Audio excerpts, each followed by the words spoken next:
A Montanha Mágica, obra de Thomas Mann. Inclino-me diante da razão, respondeu Settembrini. Inclino-me também diante da coragem. O que o senhor disse não soa mal. Seria difícil opor-lhe um argumento sólido. Além disso, já observei uns belíssimos casos de aclimatação.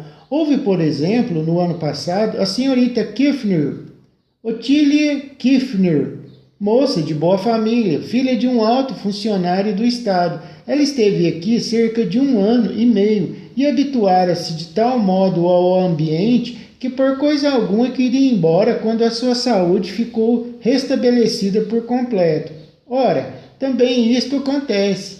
A gente que fica boa aqui. Bem, ela suplicou ao Dr. Behrens, fervorosamente, que lhe permitisse ficar. Não queria nem podia voltar para sua casa. Aqui se sentia em casa. Aqui estava muito feliz.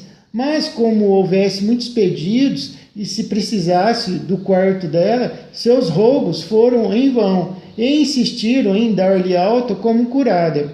E Ottilie começou a ter muita febre. Sua curva subiu consideravelmente. Contudo, foi desmascarada quando lhe substituíram o termômetro por uma irmã muda. O senhor ainda não sabe o que significa isso, né?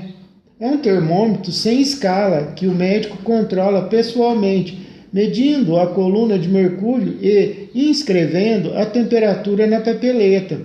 Ottilie tinha 36,9. Sim, senhor, não tinha febre. Então tomou um banho no lago. Era em princípios de maio e de noite havia temperaturas abaixo de zero. A água do lago não estava propriamente muito gelada, mas ainda muitíssimo fria. Ottilie passou bom tempo na água para contrair esta ou aquela doença, mas e o resultado? Ela continuou perfeitamente boa. Despediu-se desolada daqui, inacessível ao consolo dos pais. Que vou fazer lá embaixo? Gritou ela, uma e outra vez. Meu lar é aqui, gosto daqui, gosto das pessoas daqui, não quero ir embora. Olha, não sei que fim levou ela, mas tenho a impressão de que o senhor não me presta atenção, meu caro engenheiro. Parece que lhe custa manter-se de pé, se não me engano. Tenente, aqui lhe entrego seu primo, disse, voltando-se para Joachim, que nesse instante se aproximava.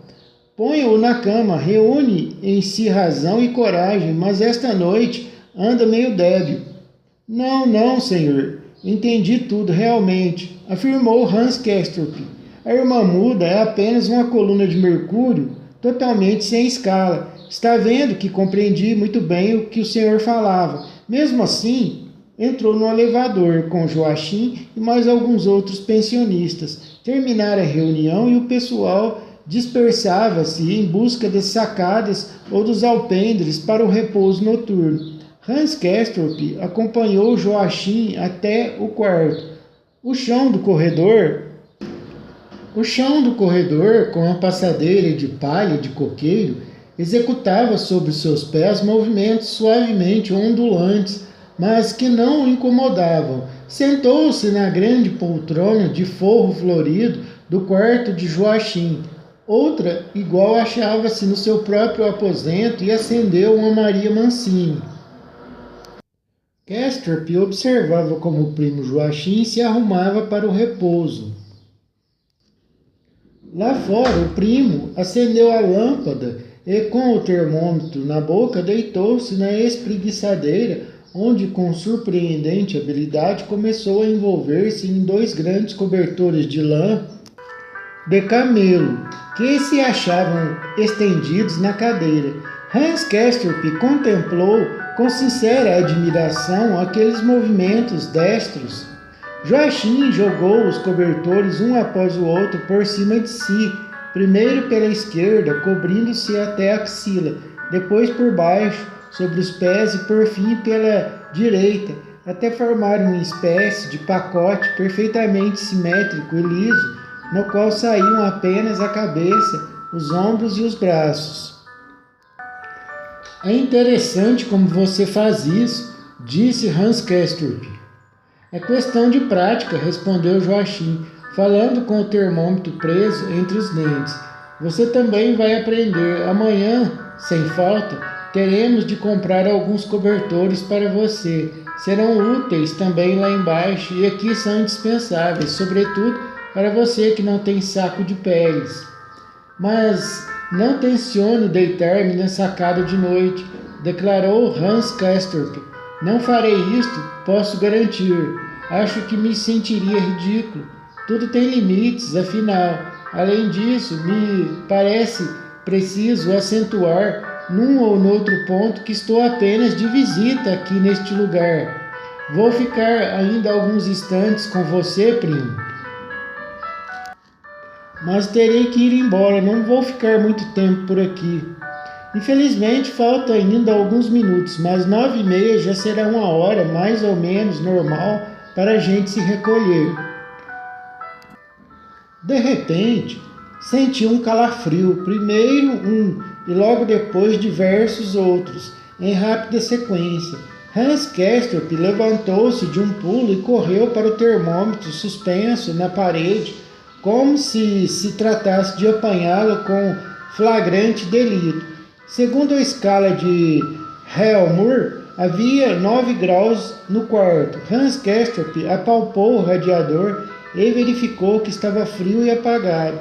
Resmungou algumas palavras confusas, significando aproximadamente que, embora estivesse em agosto, era uma vergonha não se acender a calefação, pois o que importava não era o nome do mês, mas a temperatura reinante, e esta era de um frio de rachar, mas nas suas faces continuava o referido ardor. Hans Castorp voltou a sentar-se, pôs-se novamente de pé e, em voz baixa, pediu licença para tomar o cobertor da cama de Joachim. Instalado na poltrona, cobriu-se com ele dos quadris para baixo.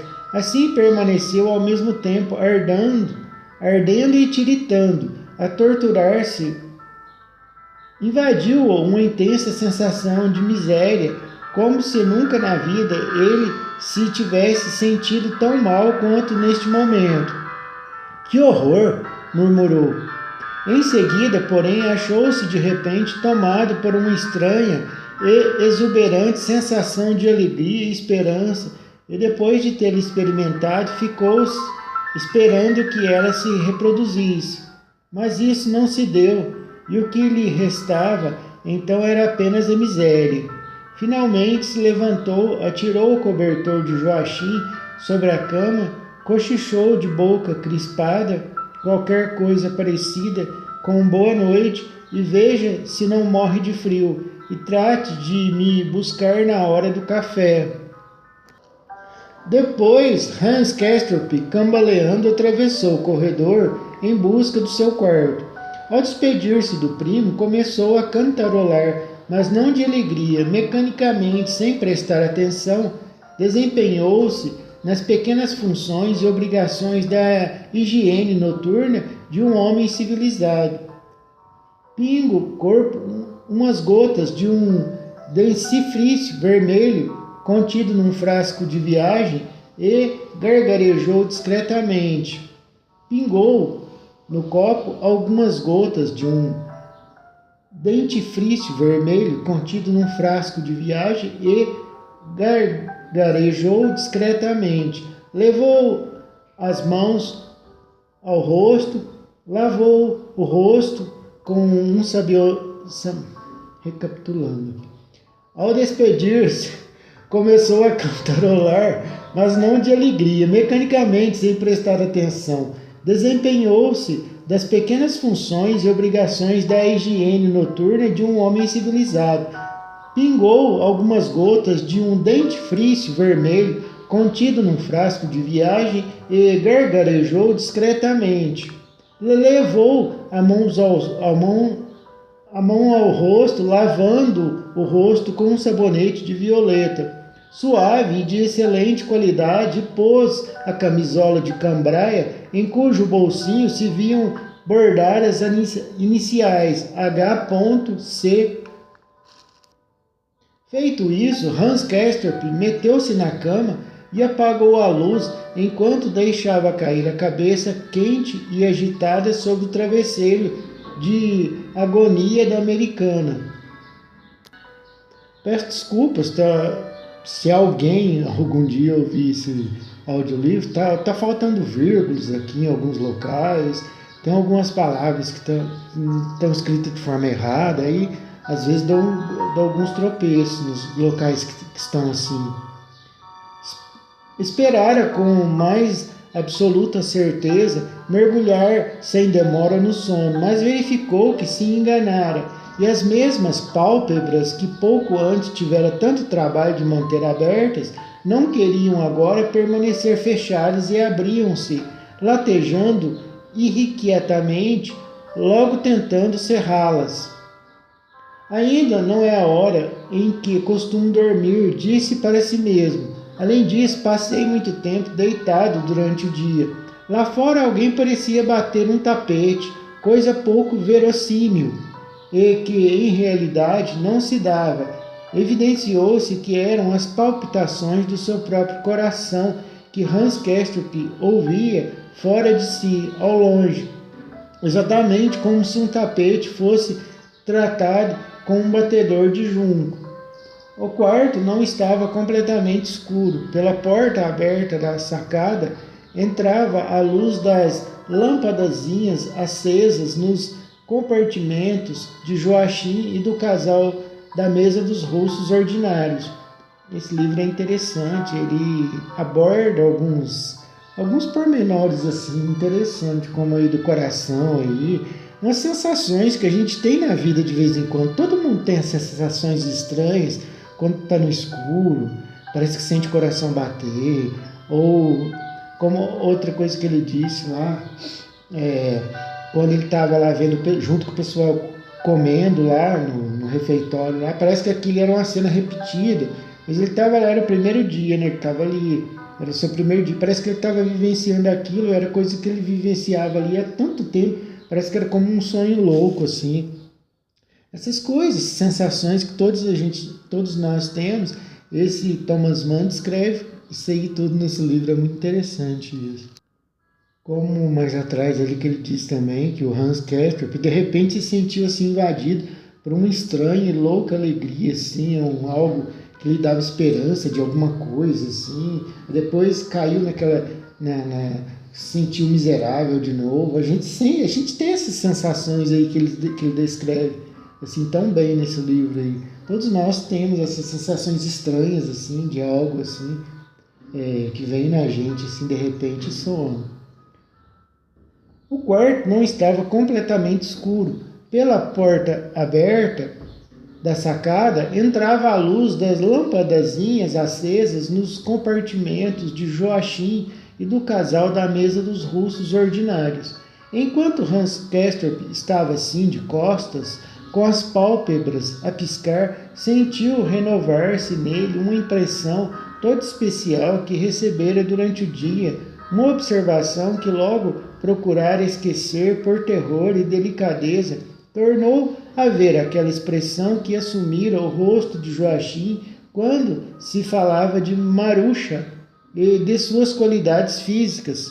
Essa contração particularmente dolorosa da boca, acompanhada do pálor como que salpicado de manchas das faces tostadas pelo sol.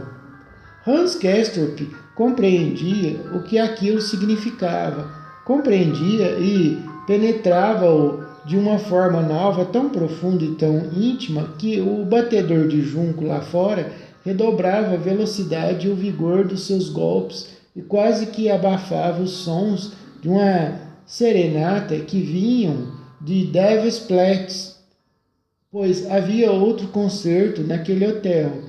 Uma melodia simétrica e barata de opereta ressoava através das trevas, e Hans Kestrup pôs-se a assobiá-la num cício. Pode-se muito bem assobiar num cício, enquanto marcava o ritmo com os pés frios debaixo do acolchoado de penas. Está visto que este não é um método apropriado para adormecer e, ademais, Hans Castorp já não tinha vontade alguma de fazê-lo, desde que compreendera de uma forma tão inédita e viva, porque Joachim empalidecera, o mundo parecia-lhe renovado, e aquela sensação de exuberante alegria e esperança tornou a comovê-lo no seu íntimo. De resto, aguardava mais alguma coisa, sem saber claramente o que era. Mas quando notou que os vizinhos da direita e da esquerda haviam terminado o repouso e entravam nos quartos para trocar a posição horizontal na sacada pela mesma posição no interior do aposento, expressou de si para si a convicção de que o casal bárbaro, dessa vez, observaria a trégua. Posso dormir tranquilamente, pensou. Esta noite eles não vão comportar bem, disso tenho certeza. No entanto, tal não aconteceu. O próprio Hans Castorp, esta noite eles vão se comportar bem, disso tenho certeza. No entanto, tal não aconteceu. O próprio Hans Castorp não acreditara seriamente nessa possibilidade. E, para dizer a verdade, teria ficado grandemente surpreendido se não tivessem aberto as hostilidades. Mesmo assim, soltou grande número de exclamações silenciosas do mais veemente espanto diante dos ruídos que ouvia. É incrível, pensou Hans Castorp. Que coisa impressionante, que teria pensado que isso fosse possível. E de quando em vez voltou a acompanhar, ciciando a melodia de opereta barata que obstinadamente chegava até ele. Depois veio o sono, mas junto com ele surgiram fantásticas imagens de sonhos, mais fantásticas ainda do que as da primeira noite, no meio das quais diversas vezes se sobressaltou, assustado ou entregue à perseguição de uma ideia confusa. Sonhava que via o Dr. Behrens, assustado ou entregue à perseguição de uma ideia confusa. Sonhava que via o Dr. Behrens passear pelas alamedas do jardim, caminhando de joelhos dobrados, com os braços pendendo rígidos para a frente e acertando os passos longos como que monótonos ao ritmo de uma marcha que ressoava ao longe. Quando o conselheiro áulico estacou diante de Hans Castorp, usava óculos com grossas lentes redondas e dizia coisas sem nexo. Paisano, naturalmente, observou e, sem pedir licença, abaixou a pálpebra de Hans Castorp com os dedos indicador e médio da mão enorme. Um paisano decente, como notei logo, mas não lhe falta talento, absolutamente não lhe falta talento para uma intensa combustão geral. Não se incomodaria em gastar conosco alguns anos alegres de serviço aqui em cima? Pois então, cavalheiros, e agora um passeio, vamos? Exclamou, metade da boca, os dois índices enormes e dando assobios tão estranhamente melodiosos que de diversos lados e em miniatura surgiram voando através dos ares a professora e Miss Hobson para lhe pousarem nos ombros à direita e à esquerda, assim como na sala de refeições ficavam sentadas ao lado de Hans Castorp. E assim o médico se foi a passo saltitante, esfregando um guardanapo por trás das lentes dos óculos, a fim de enxugar os olhos e secar, se não se sabe o que, suor ou lágrimas. Depois Hans Castorp sonhou que se encontrava no pátio do ginásio, onde durante tantos anos passara os intervalos entre as aulas e que estava a ponto de pedir emprestado um lápis da senhorita M. Schauchat, que igualmente estava presente.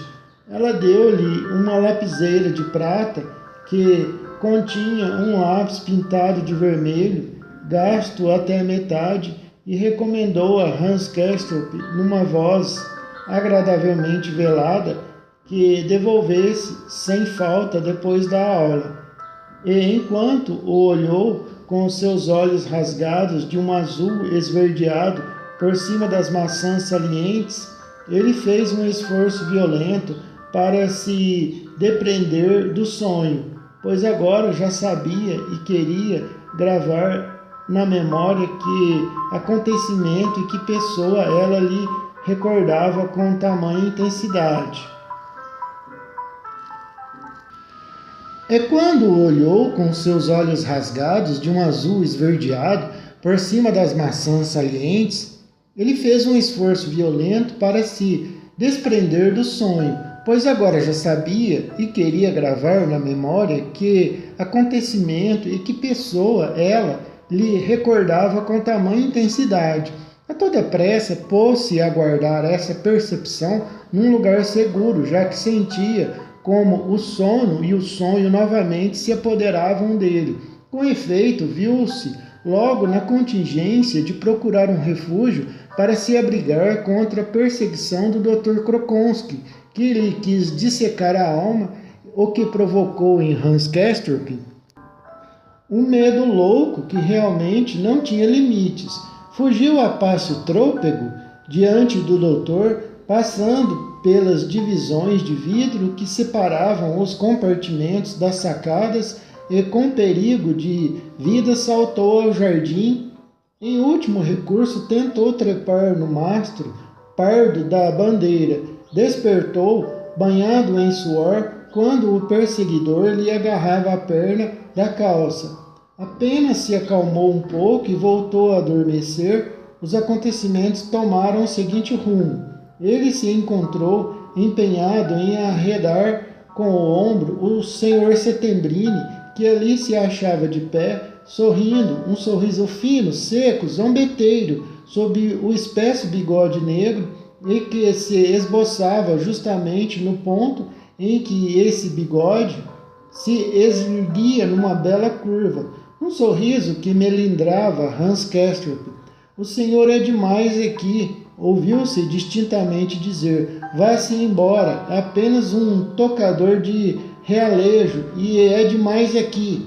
Mas Setembrini não deixou que o afastasse do lugar e Hans Castorp estava ainda a perguntar-se o que deveria fazer quando, de repente e por sorte, lhe ocorreu uma excelente ideia a respeito da natureza do tempo.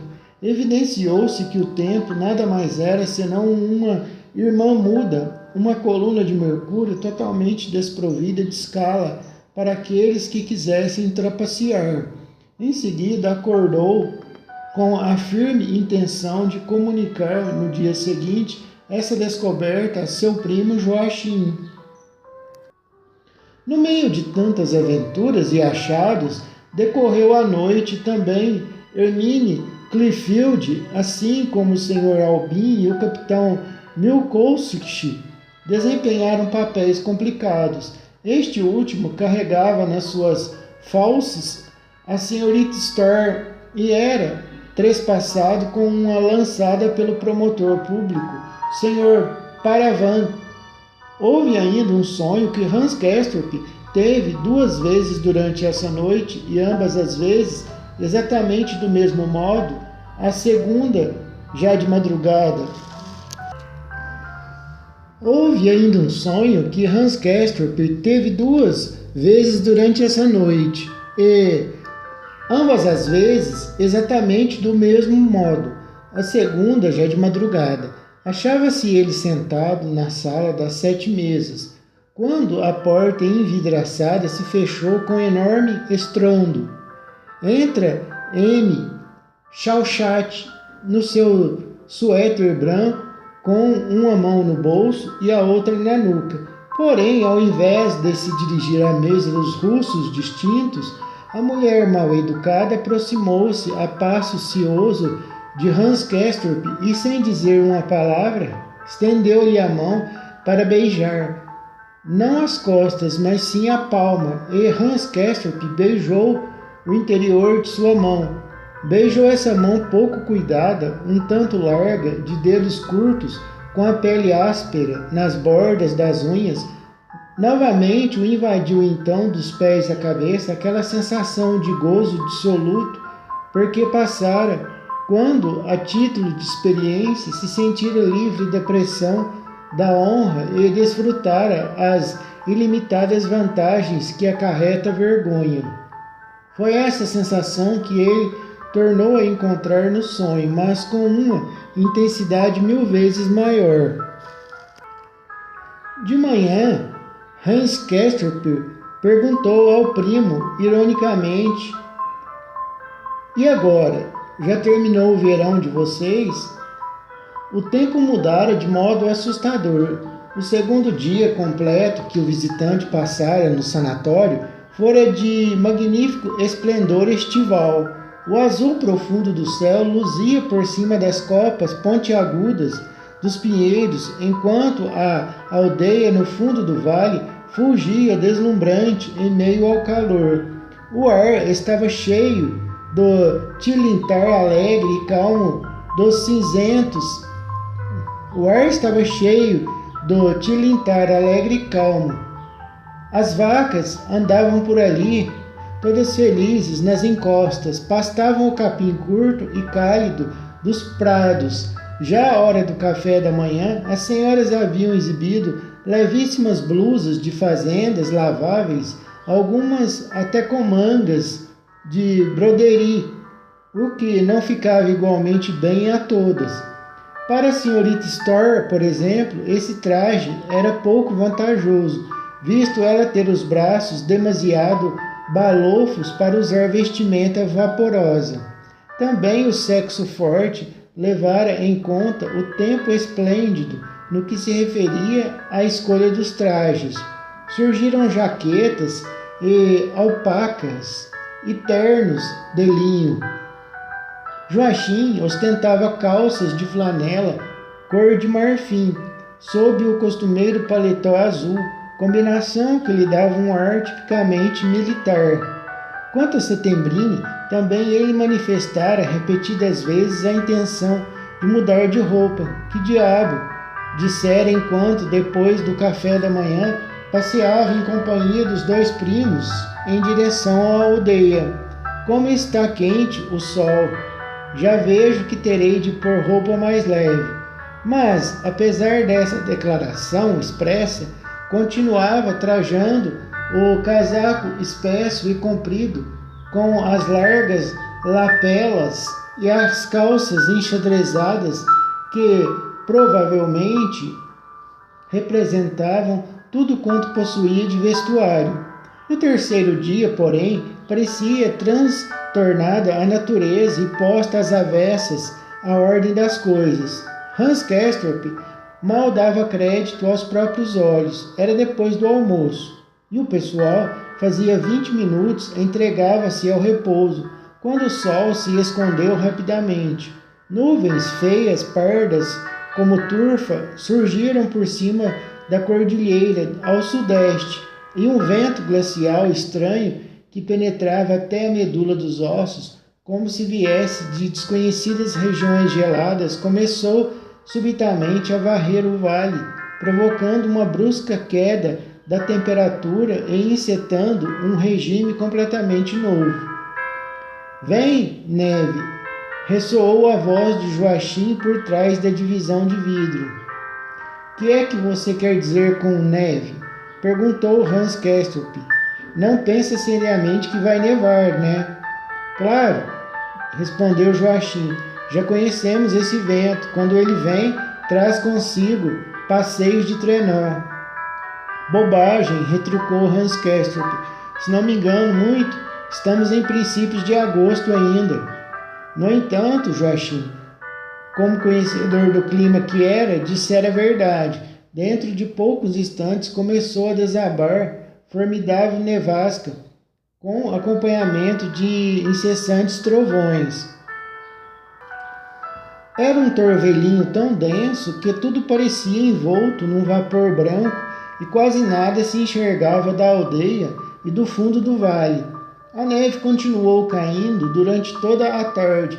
Puseram a funcionar a calefação central enquanto Joachim recorria ao saco de peles e não admitia nenhuma interrupção do seu tratamento, Hans Castorp refugiou-se no interior do quarto, aproximou a cadeira do radiador aquecido e, meneando frequentemente a cabeça, contemplava as monstruosidades que por lá se passavam. Na manhã do dia seguinte já não nevava mais, mas, conquanto o termômetro de fora marcasse alguns graus acima de zero, o solo permanecia coberto com neve de um pé de altura, de modo que, ante os olhos pasmados de Hans Castorp, se desdobrava uma perfeita paisagem hibernal. Voltaram a desligar a calefação. A temperatura nos quartos era de 6 graus acima de zero. E agora? Já terminou o verão de vocês? Perguntou Hans Castorp ao primo com amarga ironia.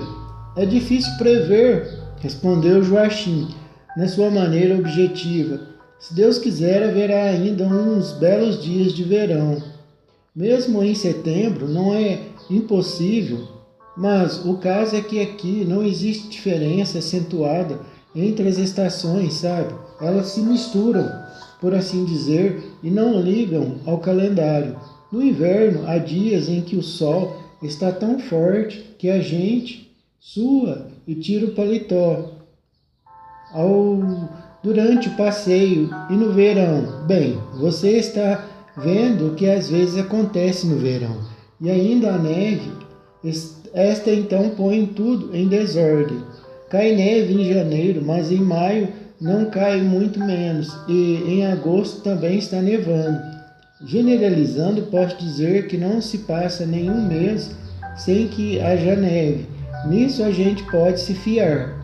Numa palavra, temos dias de verão e dias de inverno, dias de primavera e dias de outono, mas não há propriamente estações demarcadas aqui em cima. Ó bela de uma confusão, disse Hans Castorp. Em companhia do primo, ele foi à aldeia com galochas e sobretudo de inverno, a fim de comprar uns cobertores para cura de repouso, visto ser evidente que, num tempo desses, não lhe bastaria o cobertor de viagem. Chegou até a ventilar a ideia da compra de um saco de peles, porém abandonou-a e mesmo se assustou diante dela.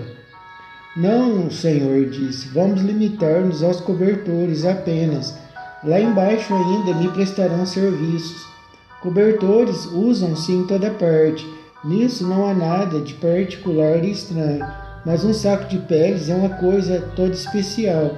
Se eu comprasse um saco de peles, compreenda bem, teria a impressão de me domiciliar aqui e tornar-me, em certo sentido, um membro de vocês. Bem, só quero dizer que absolutamente não vale a pena adquirir um saco de peles só para essas poucas semanas que passarei aqui. Joachim concordou com o primo Hans Castorp. Numa bela e bem sortida loja do bairro inglês, compraram 2 cobertores de lã de camelo, do mesmo tipo que possuía Joachim, particularmente compridos e largos, muito macios e de cor natural. Deram ordem de mandá-los, sem demora, ao sanatório. O Sanatório Internacional Berghof, quarto 34. Hans Castorp tensionava estreá-los já de tarde. Haviam descido à aldeia depois do café da manhã. Naturalmente, uma vez que o horário habitual não oferecia nenhuma outra ocasião para esse passeio. Chovia e a neve depositada nas ruas já se transformara numa espécie de pasta gélida que lhes enlameava as calças. Ao regressaram, encontraram-se com Settembrini, que, sem chapéu, mas com um guarda-chuva, também se encaminhava ao sanatório. O italiano tinha a cara amarelada e andava visivelmente possuído de um humor elegíaco. Num estilo puro e com palavras bem escolhidas, lamentava-se do frio e da umidade que tanto o fazia sofrer. Se pelo menos ligassem a calefação, mas aqueles miseráveis potentados mandavam desligá-la tão logo parava a nevada. Era uma regra estúpida, um insulto a toda inteligência. E quando Hans Castorp objetou que uma temperatura moderada, sem dúvida, fazia parte integrante do regime, talvez para evitar que os pacientes se tornassem amimalhados, Settembrini respondeu com o mais veemente sarcasmo. Pois sim, o regime, os princípios sagrados intangíveis do regime. Com efeito, o Senhor fala deles no tom que convém, o tom de disciplina e submissão. Há apenas uma coisa surpreendente, embora num sentido perfeitamente favorável. Veja bem, é que entre princípios gozam de respeito ilimitado justamente aqueles que coincidem com os interesses financeiros do potentado, ao passo que se faz vista grossa diante da violação de outros princípios menos dispendiosos. Enquanto os primos desatavam a rir, Settembrini, em conexão com o almejado calor, passou a falar de seu saudoso pai.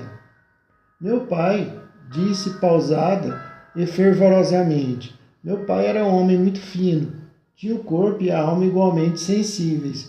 Como adorava, no inverno, o seu bem aquecido gabinete de estudo. Adorava e fazia questão que mantivessem ali uma temperatura constante de 20 graus. Isto se conseguia por meio de uma pequena estufa vermelha de tanto calor, e quando, em dias de chuva fria ou de tempestade glacial, uma pessoa passava pelo vestíbulo e entrava no gabinete, sentia o calor lhe envolver os ombros como um manto macio e os olhos enchiam-se de lágrimas de bem-estar. A pequena peça estava abarrotada de livros e manuscritos, entre os quais se achavam muitas preciosidades. E no meio desses tesouros do espírito estava ele, de pé, com seu roupão de flanela azul, diante da estreita escrivaninha onde se dedicava à literatura. Era baixinho e delgado, media mais de uma cabeça menos do que eu, imagine. Não, nas frontes tinha um espesso estufo de cabelo grisalho, e seu nariz era muito longo e fino. Que romancista, senhores! Um dos mais eminentes da sua época, conhecedor da nossa língua como poucos houve, estilista latino com mais pendores que todos, um homem literato, segundo a concepção de Boccaccio. Os sábios vinham de longe para falar com ele, um de Aparanda, outro de Cracóvia, vinham especialmente à nossa cidade de Pádua para lhe demonstrar a sua estima, e ele recebia-os com afável dignidade. Era também poeta emérito, que nas suas horas de lazer compunha novelas na mais elegante prosa toscana. Um mestre do idioma gentile, sintetizou Settembrini com extrema satisfação, saboreando os sons da língua pátria e meneando a cabeça. Cultivava seu jardim segundo o exemplo de Virgílio, continuou, e tudo quanto dizia era belo e sadio, mas era preciso que fizesse calor, muito calor no seu gabinete, senão tremia de indignação e era capaz de verter lágrimas, porque o deixavam padecer frio. E agora imagine, meu caro engenheiro, e o senhor tenente, o quanto eu, filho de meu pai, sofro neste maldito e bárbaro lugar, onde o corpo, em pleno verão, tirita de frio e as mais humilhantes impressões constantemente atormentam a alma. Ah, é duro! Que tipos esses que nos rodeiam! Esse conselheiro áulico, escravo maluco do demônio, e Krokonski. Settembrini fez como se o nome lhe quebrasse a língua. Krokonski, o confessor impúdico que me odeia, porque a minha dignidade humana proíbe entregar-me às suas práticas papistas. E meus comensais, com que companhia estou condenado a tornar as refeições? À minha direita fica um cervejeiro de ralho, Chama-se Magnus, com um bigode que parece um feixe de feno. Deixe-me em paz com a literatura, diz ele. Que é que ela me oferece? Ele fala. Belos caracteres. Que me adiantam belos caracteres? Sou um homem prático e na vida quase nunca se encontram belos caracteres. É esta a ideia que ele faz da literatura. Belos caracteres. Sua mulher, que costuma sentar-se à sua frente, deixa-se ficar ali, perde proteínas e afunda-se cada vez mais na estupidez. Que sórdida miséria! Sem que houvessem tido ensejo de trocar opiniões a respeito das palavras de Settembrini, Hans Castorp e Joachim as julgavam do mesmo modo, achavam-nas choramingueiras e desagradavelmente sediciosas, se bem que divertidas e até instrutivas na sua animosidade atrevida e precisa.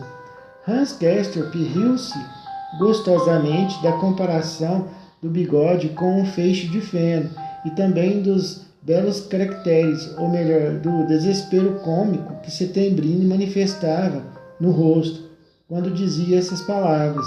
Em seguida disse: Ora, meu Deus, pode ser que a companhia não seja muito seleta num estabelecimento destes. Nem sempre se pode escolher os vizinhos de mesa. Isso iria longe. À minha mesa há também uma senhora desse tipo, a senhorita Storr. Creio que o senhor a conhece. É de uma ignorância pavorosa. Não há dúvida, e às vezes a gente não sabe para onde olhar quando ela se mete a tagarelar. Contudo, lamenta-se essa mulher da sua temperatura e de se sentir tão laça. Parece, infelizmente, que não se trata de um caso benigno. E isto é estranho. Estupidez e doença, não sei se me expresso claramente, mas tenho uma impressão tão esquisita ao ver uma pessoa estúpida que ainda por cima está doente. Estas duas coisas reunidas, acho que são o que há de mais triste neste mundo. Não se sabe como comportar-se, pois todos gostam, afinal, de tratar o enfermo com seriedade e respeito, não é? A doença é, por assim dizer, uma coisa digna de reverência, mas quando a estupidez a cada instante se intromete, dizendo fórmula ou estabelecimento cósmico, ou outras asneiras do mesmo quilate, francamente, então não sei se devo rir ou chorar. É um dilema para o sentido humano, e uma situação tão lamentável que nem posso dizer. Na minha opinião, não há coerência nessas duas coisas. Elas não combinam. A gente é incapaz de imaginá-las reunidas. Sempre se pensa que uma pessoa estúpida deve ser normalmente sadia e que a doença torna as criaturas finas e cultas e diferentes. É assim que se pensa em geral, não é? Pode ser que eu diga mais do que posso justificar. Concluiu. É apenas porque, casualmente, tocamos no assunto. Estacou confuso. Também Joachim estava um pouco perplexo, e Settembrini permaneceu calado, apenas alçando os sobrolhos, como quem, por cortesia, aguarda o fim da fala de um interlocutor. Na realidade, porém, tinha a intenção de deixar chegar o momento em que Hans Castorp se atrapalhasse todo. Por fim respondeu: Sapristi, meu caro engenheiro, o senhor acaba de manifestar qualidades filosóficas que eu não esperava da sua parte. De acordo com a sua teoria, deveria estar menos sadio do que aparenta, porque evidentemente possui espírito. Permita-me, no entanto, observar que não pude acompanhar as suas deduções, que as rejeito e me oponho a elas com verdadeira hostilidade. Tal como o senhor me vê, sou um pouco intolerante em assuntos espirituais e prefiro ser taxado de pedante a deixar de combater opiniões que me parecem tão censuráveis como essas que o senhor nos apresentou. Permita-me Já sei o que o senhor tenciona replicar. Quer dizer que não falou muito a sério, que os pontos de vista que acaba de expor não são propriamente os seus, que apenas apanhou uma opinião dentre as muitas possíveis que flutuam no ar e que o fez a fim de se exercitar um pouco, sem assumir nenhuma responsabilidade. É o que está em harmonia com a sua idade, que ainda se compraz em dispensar a resolução viril e em tentar provisoriamente toda espécie de teorias. Placet esperiri, acrescentou Setembrino, pronunciando o C de placet, brandamente, a italiana, uma excelente máxima. O que me deixa pasmado é apenas o fato de ver as suas experiências tomarem justamente este rumo. Não me parece tratar-se de um mero acaso. Receio que exista no Senhor uma tendência capaz de se arraigar no seu caráter, se não for combatida a tempo. Por isso me creio na obrigação de corrigi-lo. O Senhor opinou que a doença reunida à estupidez era a coisa mais triste que havia no mundo. Estou de acordo. Também eu prefiro um doente espirituoso a um bobalhão tísico. Porém, não posso deixar de protestar quando o Senhor se mete a considerar a combinação de enfermidade e tolice como uma espécie de falta de estilo, um ato de mau gosto praticado pela natureza e um dilema para o sentimento humano, conforme lhe aprouve expressar. E quando o Senhor julga a doença tão nobre, e como dizia, tão digna de reverência, que simplesmente não se pode harmonizar a estupidez. É outra expressão sua, pois bem, eu não concordo com isso. A doença absolutamente não é nobre e nem um pouquinho digna de reverência. Essa concepção é por si mesma mórbida ou leva à morbidez. O método mais acertado de se despertar no Senhor repugnância contra ela talvez seja dizer-lhe que é velha e feia. Tem ela sua origem em épocas supersticiosas, acossadas de remorsos, e nas quais a ideia do humano, privada de toda dignidade, degenerara a ponto de se tornar uma caricatura. Épocas angustiadas, que consideravam a harmonia e o bem-estar como coisas suspeitas, diabólicas, ao passo que a debilidade equivalia a um passaporte para o céu. Mas a razão e o iluminismo dissiparam essas sombras que pairavam sobre a alma da humanidade.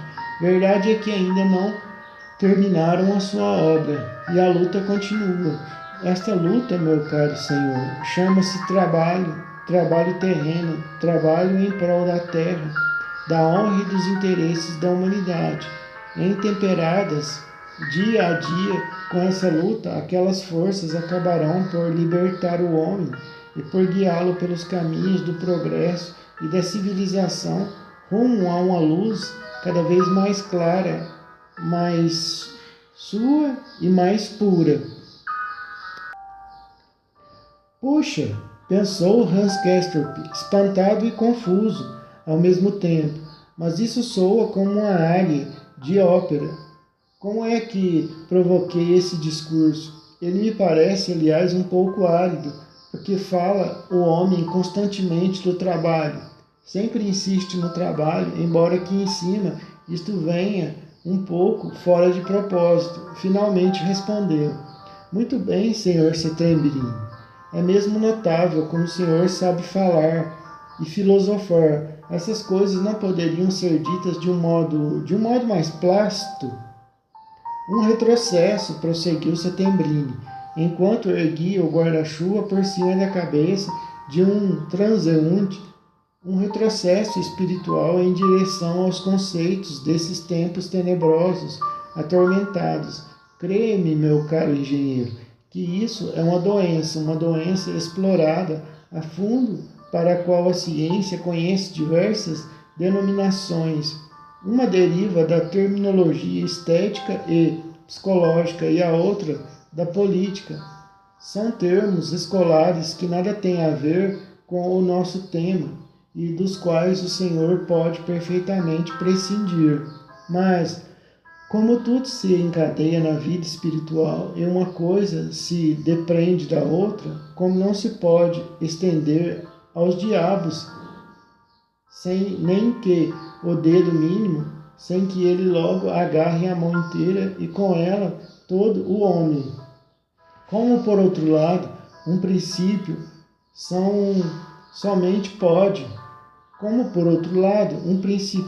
somente pode gerar efeitos sadios, sendo indiferente qual o ponto de partida. Queira, pois, o Senhor gravar na memória que a doença, longe de ser nobre e por demais digna de reverência para ser compatível com a estupidez, representa, pelo contrário, uma humilhação.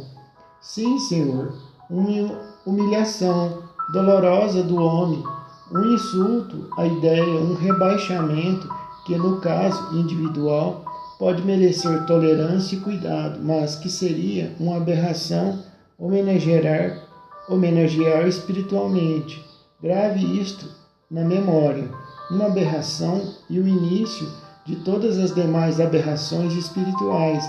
Aquela mulher que o Senhor menciona, nem quero me lembrar do nome dela. Ah, sim, a senhorita Storr. Muito obrigado. Bem, não é, ao que me parece, o caso dessa criatura ridícula, o que coloca o sentimento humano diante de um dilema, para usar as suas palavras, estúpido e doente. Meu Deus, isto são as peculiaridades da própria miséria. No caso, é simples e nada nos resta a fazer senão sentir compaixão e escolher os ombros. O dilema, meu caro Senhor, é encolher os ombros. O dilema, meu caro Senhor, a tragédia começa onde a harmonia da personalidade, associando um espírito nobre cheio de vitalidade a um corpo pouco apto para a vida. O Senhor conhece Leopard, meu caro engenheiro, ou senhor tenente, um poeta infeliz da minha terra, um corcunda enfermiço, com a alma primitivamente grande, mas rebaixada sem cessar pela miséria do seu corpo e arrastada aos abismos da ironia, uma alma cujas lamentações dilaceram o coração. Ouçam isto. E Settembrini pôs-se a recitar em italiano, deixando as sílabas se derreterem em sua língua, agitando a cabeça e às vezes cerrando os olhos, sem se preocupar com o fato de que seus companheiros não entendiam uma só palavra. O que lhe importava era visivelmente saborear a beleza da sua prosódia e a força da sua memória e exibi-las diante do auditório. Finalmente ele disse: mas os senhores não compreendem, estão ouvindo sem perceber o sentido doloroso dos versos. O aleijado Leopard é precioso, mas é preciso sentir essa desgraça na sua plenitude. Carecia, sobretudo, do amor das mulheres, e foi isso, antes de mais nada, que o tornou incapaz de impedir o definhamento da sua alma. Repito, cavalheiros, Leopard carecia, sobretudo, do amor das lindas mulheres, e foi isso, antes de mais nada, que o tornou incapaz de impedir o definhamento da sua alma. O esplendor da glória e da virtude empalidecia ante seus olhos. A natureza figurava-se-lhe malvada. Ela é realmente malvada, estúpida e malvada. Neste ponto concordo com o Leopard. E ele caiu no desespero. É horrível dizê-lo. Ele desesperou-se e desacreditou da ciência e do progresso. Eis, meu caro engenheiro, um exemplo de autêntica tragédia. Aqui o senhor encontra o seu dilema para o seu sentimento humano, e não no caso daquela mulher de cujo nome recuso terminalmente carregar a minha memória. Não me fale da espiritualização que pode resultar da enfermidade. Pelo amor de Deus, não faça isso. Uma alma sem corpo é tão desumana e horripilante quanto um corpo sem alma. A primeira é, aliás, uma rara exceção e o segundo, o mais comum. Via de regra, é o corpo que exubera, ensambarca toda a vida e toda a importância e se emancipa da maneira mais asquerosa. Um homem que vive enfermo é corpo e nada mais, e nisto está o anti-humano, o aviltante. Na maioria das vezes não vale mais que um cadáver. Engraçado, exclamou Joachim de repente, inclinando-se para a frente a fim de olhar o primo que caminhava do outro lado de Setembrine. Não faz muito tempo você disse uma coisa bem parecida, Hans Castorp. Será? Tornou Castorp. Bem, pode ser que uma ideia semelhante me tenha passado pela cabeça. Setembrine permaneceu calado durante alguns momentos antes de dizer: tanto melhor, meus senhores, tanto melhor se assim é. Longe de mim a intenção de lhes expor uma filosofia original. Não é isto o que me cabe fazer. Se o nosso engenheiro espontaneamente já chegou a essas conclusões e observações análogas às minhas, confirma-se a minha opinião segundo a qual ele é um diletante do espírito e simplesmente se entrega, à maneira dos jovens talentosos, a experiências com toda espécie de conceitos possíveis. Um jovem de talento não é uma folha em branco, senão uma folha sobre a qual tudo já foi escrito, com tinta simpática, por assim dizer. Tudo, tanto quanto o bem e o mal, se cumpre ao educador desenvolver decididamente o bem e apagar, mediante uma influência adequada, o mal que desejar manifestar-se. Este sim, alijá-lo de nossas vidas. Os senhores fizeram compras? Perguntou Setembrine, num tom diferente. Não, senhor, nada de especial, respondeu Hans Castorp, apenas alguns cobertores. Compramos alguns cobertores para meu primo, respondeu Joachim displicentemente. É para o repouso? Com esse frio de rachar, dizem que devo observar o regime durante a semana da minha estadia, explicou Hans Castorp, rindo e baixando os olhos. Ah, cobertores, repouso, exclamou Setembrine. Sim, com efeitos. Placet speriri, repetiu com pronúncia italiana. Depois se despediu, pois cumprimentados pelo porteiro coxo, acabava de entrar no sanatório. No vestíbulo, Setembrine tomou o caminho para os salões a fim de ler os jornais antes do almoço, segundo disse. Parecia querer gazear o segundo repouso. Deus me livre, desabafou Hans Castorp quando estava com Joachim no elevador. É mesmo um pedagogo. Ele já nos disse outro dia que tinha uma veia pedagógica e a gente deve cuidar-se na presença dele e não dizer uma palavra indevida, senão segue logo uma preleção que não acaba nunca. Mas vale a pena ouvi-lo falar. Cada palavra lhe sai da boca tão arredondada e apetitosa que sempre me faz lembrar pãezinhos frescos. Joachim deu uma risada com o que dissera seu primo Hans Castorp. É verdade, Hans Castorp. Ele parece que tem prazer em discursar, fala com gosto. Não lhe diga isso, que ele ficaria decepcionado se soubesse que você pensa em pãezinhos frescos ao escutar as suas teorias. Acha mesmo? Ora, não tenho tanta certeza disso, mas sempre me parece que ele não se preocupa exclusivamente com as suas teorias e que estas desempenham um papel secundário. O que lhe interessa, na verdade, é falar em si, o seu modo peculiar de fazer as palavras saltar e rolar, tão elásticas como bolas de borracha. Tenho a impressão de que não lhe é desagradável verificar que os outros notam o efeito da sua forma de falar. O cervejeiro Magnus disse indubitavelmente, uma asneira quando falou dos belos caracteres, mas Settembrini nos deveria ter dito o que é, em realidade, o objetivo da literatura. Eu não quis perguntar para não mostrar a minha ignorância. Não sou nada